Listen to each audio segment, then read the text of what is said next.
Food safety is more than just making sure that your meat is cooked to the right temperature. To make sure that we are handling all of our food properly to keep our families safe, the Valley Today's Abby Furchner is talking to an expert with some expert advice. Good morning, Abby.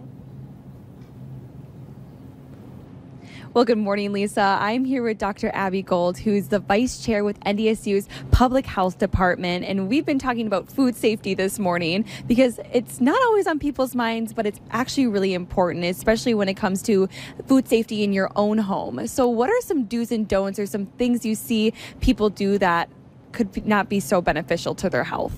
Well, first and foremost is wash your hands before you start cooking. And that's the golden rule, wash for 20 seconds. And then when you're handling vegetables and meats, keep them separate, of course. Have a separate cutting board for raw meat and sanitize the cutting board.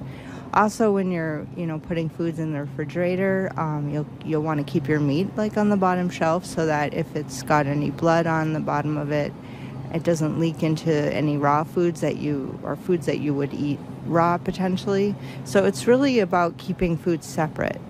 And I know in most fridges there's a fruit drawer and a veggie drawer. Can you combine fruit and veggies in one drawer, or should you keep those separately as well? I mean, the recommendation for the quality of the food is to keep them separate because they break down at different rates, but there's nothing harmful about keeping them together. And you were saying, too, when it comes to thawing your meat, to put them on the bottom shelf. Why is that? Right, because you don't want anything to drip down from the top shelf onto something that you might potentially eat raw.